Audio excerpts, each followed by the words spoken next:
In thinking about the sovereignty of God, Isaiah 40 came to mind, and so I'm going to read parts of Isaiah 40, beginning with verse 9. You who bring good tidings to Zion, go up on a high mountain. You who bring good tidings to Jerusalem, lift up your voice with a shout. Lift it up, do not be afraid. Say to the towns of Judah, here is your God. See, the sovereign Lord comes with power, and his arm rules for him. See, his reward is with him, and his recompense accompanies him. He tends his flock like a shepherd. He gathers the lambs in his arms and carries them close to his heart. He gently leads those that have young. Now listen to all these questions.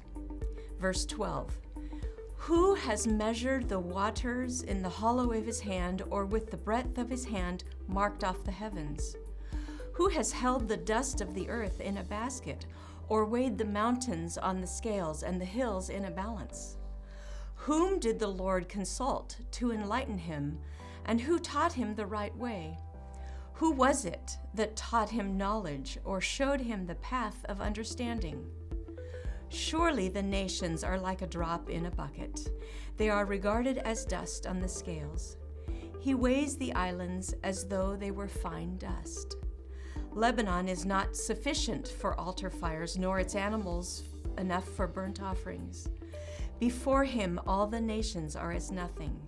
They are regarded by him as worthless and less than nothing.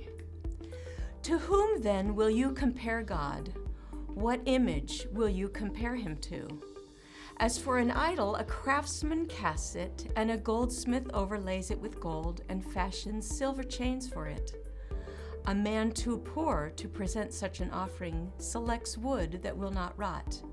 He looks for a skilled craftsman to set up an idol that will not topple. And here are more questions. Do you not know? Have you not heard? Has it not been told you from the beginning? Have you not understood since the earth was founded? It's like he's saying, hello, McFly. He sits enthroned above the circle of the earth, and its people are like grasshoppers. He stretches out the heavens like a canopy and spreads them out like a tent to live in. He brings princes to naught and reduces the rulers of this world to nothing. No sooner are they planted, no sooner are they sown, no sooner than do they take root in the ground, than he blows on them and they wither, and a whirlwind sweeps them away like chaff. To whom will you compare me, or who is my equal, says the Holy One? Lift your eyes and look to the heavens. Who created all these? He who brings out the starry host one by one and calls them each by name. Because of his great power and mighty strength, not one of them is missing. Why do you say, O Jacob, and complain, O Israel, my way is hidden from the Lord, my cause is disregarded by my God? Do you not know? Have you not heard? The Lord is the everlasting God, the creator of the ends of the earth. He will not grow tired or weary, and his understanding no one can fathom. He gives strength to the weary and increases the power of the weak. Even youths grow tired and weary, and young men stumble and fall. But those who hope in the Lord will renew their strength. They will soar on wings like eagles.